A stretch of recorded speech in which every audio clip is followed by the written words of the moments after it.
Bonjour tout le monde, bienvenue sur la chaîne Informatique Dev. Donc aujourd'hui on se retrouve pour la suite des épisodes. Donc on avait fait l'épisode 1 sur la config bureautique, l'épisode 2 sur la config multimédia et aujourd'hui on se retrouve pour la config PC Gamer. Donc ça sera l'épisode 3. Voilà. Donc j'ai trouvé une petite config PC Gamer pour une valeur totale de 1200 euros. Donc ça va, c'est raisonnable pour une config PC Gamer et en plus elle est performante, donc c'est nickel. Voilà. Donc on commence directement. Comme processeur, j'ai choisi un Intel Core i7 de 10e génération. Il a 8 cœurs, voilà. Et tout ça pour le jeu, ça fera vraiment l'affaire. Il est cadencé à 3,80 GHz en fréquence turbo. Il peut monter beaucoup plus, je pense. Voilà. Donc aussi, du coup, il faut la carte mère compatible. Et celle-là, c'est un socket de LGA 1200. Voilà. Donc en carte mère, j'ai choisi la MSI MPG Z590 Gaming Plus. Voilà. Carte mère ATX. Donc elle sera compatible du coup pour les LGA 1200. Tout ce qui est Intel Core 11e génération aussi. Et elle monte en DDR4 jusqu'à 5333 MHz. Voilà. Donc les barrettes de RAM situées ici. Le processeur qui sera situé au centre. Donc le centre de l'ordinateur. Donc après ici, ça sera une petite place pour la carte Wi-Fi, une petite place pour la carte graphique, vous voyez. La carte graphique, on peut la mettre ici. Et la carte Wi-Fi, pardon, on peut la mettre ici. En dessous de cela, on peut mettre du coup le petit SSD NVMe que je vais présenter juste après. Voilà. Donc vraiment en termes qualité-prix pour cette carte mère. En plus, il y a des promotions, n'hésitez pas à foncer. Moins 15%, donc ça va, c'est pas mal. Voilà.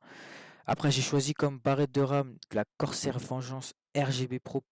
Donc en 16 Go cadencé à 3200 MHz, qui fera vraiment le taf pour les jeux. Ça fera tourner sans trop de problèmes. En plus avec du style RGB, ça sera nickel. Voilà.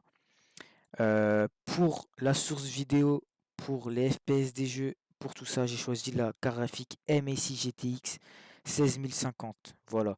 J'ai pas trouvé mieux sur Amazon avec les ruptures du stock et les hausses des prix en ce moment. Mais elle a une taille de RAM de 4 Go. Voilà. Pour une valeur de 247 euros. Si plus tard je trouve une plus puissante avec 8 Go de RAM, ça sera l'idéal pour l'équipe PC Gamer. Mais au pire des cas, quand je trouverai vraiment des bons plans, je ferai une vidéo que pour les bons plans, dédiée à les bons plans, les soldes, les souris, les claviers, les écrans, etc. Voilà. Donc en carte graphique, j'ai choisi celle-là. Après, j'ai choisi du coup le boîtier, euh, un boîtier Iridium RGB, donc qui pourra du coup mettre la carte mère avec un disque à l'arrière, l'alimentation, le petit cache, tout ça c'est nickel. Les ventilos, on a de la place pour en mettre un 2 3 allez on peut en mettre 6 donc c'est plutôt pas mal pour refroidir tout ça. En alimentation, pour alimenter le tout du PC, j'ai choisi une 700 watts de Thermaltake, RGB aussi. Non, elle a un bouton pour changer les modes de RGB lumière, voilà. Donc ça, ce sera nickel. En 700 watts, ça fera largement l'affaire pour tout ce qui est config. J'ai choisi aussi pour le stockage, du coup, un Samsung de 1 Tera qui a un contrôle de thermique, de pâte thermique intelligente. Du coup, ce serait plutôt pas mal. Et du coup, le NVMe, comme je disais tout à l'heure, il va venir ici se situer. Voilà. Donc 1 Tera pour le Windows, ça sera nickel et ça va démarrer archi vite les jeux et le Windows, etc. Voilà. Après, j'ai choisi, du coup, pour ceux qui n'ont pas de câble RJ45 ou de prise RJ45 à leur disposition, j'ai choisi une carte Wi-Fi. Du coup, c'est exactement le même principe comme j'ai expliqué dans les autres vidéos. Le même principe pour avoir tout ce qui est vidéo ou pour avoir vidéo, pardon, euh, le Wi-Fi. Enfin, ça va peut-être être le débit de Wi-Fi, ça peut être moins, euh, moins puissant que le RJ45. Mais ça dépannera toujours au niveau des jeux. En plus, celle-là peut monter jusqu'à 5 GHz en bande passante, jusqu'à 2 même. Donc en vrai, si vous avez de la 5G à l'intérieur de chez vous en Wi-Fi, du coup, ça fera vraiment l'affaire. Voilà. Euh, Après, j'ai choisi du coup un pack de 5 ventilateurs, voilà, qui coûte même pas, je crois, 30 euros. Voilà, coûte 30 euros pile. 5 ventilateurs, du coup, qui va être situé exprès dans le boîtier, parce qu'avec le boîtier, ça vient déjà un ventilateur RGB. Il suffira juste de rajouter les 5 autres, comme ça fera vraiment les 6 ventilateurs RGB. Voilà. J'ai choisi aussi un ventirad, non, un water cooling, pardon, pour refroidir tout le processeur. Parce que comme ça, pour les jeux, ça va vraiment être frais et les températures vont être fiables. Donc, il va ressembler à être comme ça. Il va être, là, c'est que un water cooling solo. Et là, c'est un water cooling du coup deux places. Il va ressembler exactement à ça. Avec la façade comme ça sur le processeur, etc. Compatible en LGA 1200 avec la carte mère. Voilà. Donc, le prix total, il est entre 1200 et 1299 euros. Donc ça reste raisonnable pour une config PC gamer. Voilà. Du coup, bah, on se retrouve à la fin de cette vidéo. Avant, je vais vous faire une petite annonce après. Mais n'hésitez pas à partager, à vous abonner surtout. Et à liker. Surtout, surtout. Et à vous abonner, c'est le plus important. Du coup, ma petite annonce, c'est que, je sais pas si vous vous rappelez, mais j'avais débuté des épisodes développement 5M, épisode 1 et 2, j'avais fait. Du coup, ce serveur, il a fermé pour manque de personnes. Mais avec un ami à moi qui a aussi sa chaîne en description que je vais mettre, donc Résistance Gaming 51, qui a dû recommencer sa chaîne à zéro. Il s'appelait Asteroid avant. Il a dû recommencer sa chaîne à zéro. Il avait 500 abonnés. Il a dû recommencer tout ça à zéro à cause de YouTube. Il s'est fait ban. Voilà.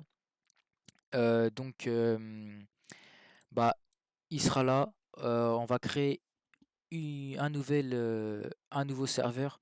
Donc ça sera notre serveur de l'autre fois, il était basé sur tout ce qui est USA, GTA 5M USA.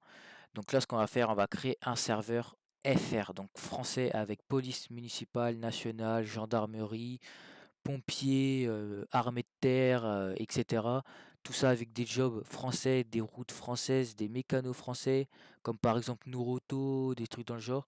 Et du coup, la ville elle ressemblera vraiment à la réelle vie de la France, voilà. Donc on va repartir sur ces petites bases de jeux en FR. Et toutes les vidéos, du coup, ils seront répertoriés épisode 1, 2, 3, 4, 5 de A à Z. Euh, à chaque modification, à chaque déroulement du serveur, je vais commencer à faire des vidéos tout le temps.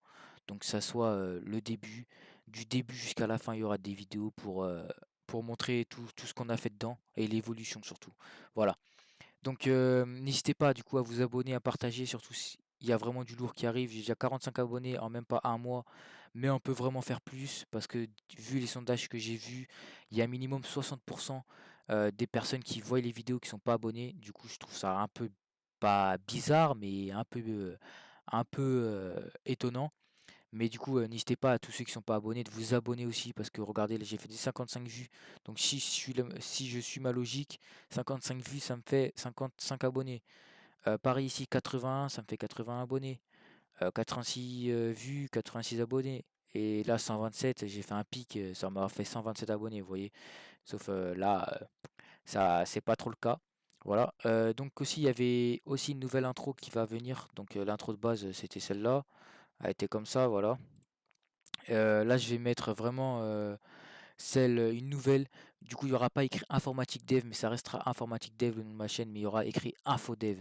J'ai essayé de pour l'intro, j'ai réduit tout ça, mais du coup, voilà. Tout ça sera publié du coup d'ici ce soir. Donc n'hésitez pas à liker, vous abonner et à partager surtout. Merci à vous. Au revoir.